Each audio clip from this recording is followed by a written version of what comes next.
ವಿದೇಶದಲ್ಲಿ ಸುಮಾರು 93 ವಯಸ್ಸಾಗಿರುವಂತಹ ಒಬ್ಬ ಅಜ್ಜ ಹಾಸ್ಪಿಟ್ಲಿಂದ ಡಿಸ್ಚಾರ್ಜ್ ಆಗ್ತಾರೆ. ಡಿಸ್ಚಾರ್ಜ್ ಆದ ನಂತರ ಈ ಬಿಲ್ ನೋಡ್ತಾರಲ್ವ, ಹಾಸ್ಪಿಟಲ್ ಕೊಟ್ಟಿರುವಂತಹದ್ದು, ಆ ಬಿಲ್ಲನ್ನು ನೋಡಿದ ತಕ್ಷಣ ಒಂದೇ ಸಮನೆ ಜೋರಾಗಿ ಅಳ್ಲಿಕ್ಕೆ ಶುರು ಮಾಡ್ತಾರೆ. ಇಷ್ಟಕ್ಕೂ ಡಾಕ್ಟರ್ಸ್ ಎಲ್ಲ ಓಡ್ ಬಂದು, ಅಜ್ಜ ಏನಾಯಿತು, ನಿಮಗೆ ಬಿಲ್ ಕಟ್ಲಿಕ್ಕೆ ನಿಮ್ಮ ಕೈಯಲ್ಲಿ ಆಗೋದಿಲ್ವಾ, ಅದಕ್ಕೋಸ್ಕರ ಅಳ್ತಿದ್ದೀರಾ ಅಂತ ಹೇಳಿ ಕೇಳಿದಾಗ ಆ ಅಜ್ಜ ಕೊಟ್ಟಂತ ಉತ್ತರ ಏನು ಗೊತ್ತಾ? ಹಾಸ್ಪಿಟಲಲ್ಲಿ ಕೊಟ್ಟಿರುವಂತಹ ಬಿಲ್ಲನ್ನು ಕಟ್ಟಲಿಕ್ಕಾಗದೆ ನಾನು ಅಳ್ತಿಲ್ಲ. ಈ ಬಿಲ್ಲನ್ನು ಕಟ್ಟುವಂಥ ಶಕ್ತಿ ನನ್ನ ದೇವರು ನನಗೆ ಕೊಟ್ಟಿದ್ದಾರೆ.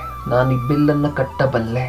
ಆದರೆ ನಾನು ನಿಮ್ಮ ಹಾಸ್ಪಿಟಲಲ್ಲಿ ಒಂದು ದಿನ ಆ ರೆಸ್ಪಿರೇಟರನ್ನು ಹಾಕ್ಕೊಂಡು ನೀವು ಕೊಟ್ಟಿರುವಂಥ ಆಕ್ಸಿಜನ್, ಆ ಗಾಳಿಯನ್ನು ತಗೊಂಡಿದ್ದಕ್ಕೆ ನೀವು ಹಾಕಿರುವಂತಹ ಬಿಲ್ಲು 500 ಯೂರೋಸ್, ಅಂದರೆ ನಮ್ಮ ಭಾರತ ದೇಶದ ಕರೆನ್ಸಿಯಲ್ಲಿ 50,000 ರೂಪೀಸ್, 50,000.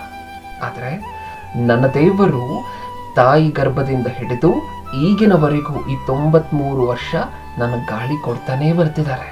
ಆದರೆ ಯಾವತ್ತೂ ಸಹ ನನ್ನ ಹತ್ರ ಬಿಲ್ಲನ್ನು ಕೇಳಿಲ್ಲ, ನನ್ನ ಹತ್ರ ಇದಕ್ಕೆ ಫೀಸ್ ಕಟ್ಟು ಮಗನೇ ಅಂತ ಹೇಳಲಿಲ್ಲ.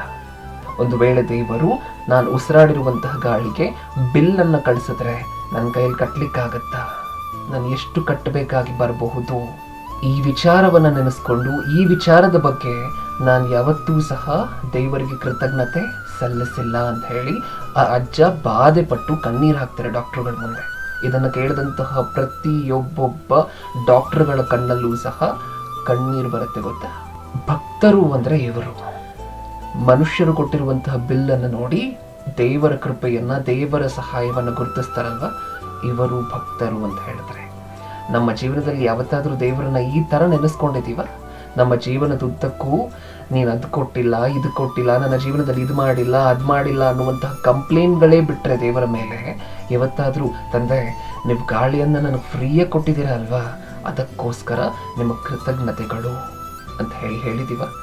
ಹೇಳಿಲ್ಲ ಅಂದರೆ ಪ್ರಿಯರೇ, ಅಟ್ಲೀಸ್ಟ್ ಇವಾಗಲಾದರೂ ಸಹ ನೀವಿರುವಂತಹ ಜಾಗದಲ್ಲಿ ಒಂದು 2-3 ಸೆಕೆಂಡ್ ಟೈಮ್ ತಗೊಂಡು ನಿಮ್ಮ ಕಣ್ಣುಗಳನ್ನು ಮುಚ್ಚಿ ದೇವರಿಗೆ, ತಂದೆ ನನ್ನ ಜೀವನದುದ್ದಕ್ಕೂ ತಾಯಿ ಗರ್ಭದಿಂದ ಈಗಿನವರೆಗೂ ಗಾಳಿಯನ್ನು ನನ್ನ ಕೊಟ್ಟು ನನ್ನ ಉಸಿರಾಟಕ್ಕೆ ಸಹಾಯ ಮಾಡ್ತಿದ್ದೀರಲ್ವಾ, ಇದರ ನಿಮಿತ್ತ ನಿಮಗೆ ಕೃತಜ್ಞತೆಗಳು ಅಂತ ಹೇಳಿ ಒಂದ್ಸಾರಿ ಹೇಳ್ತೀವ?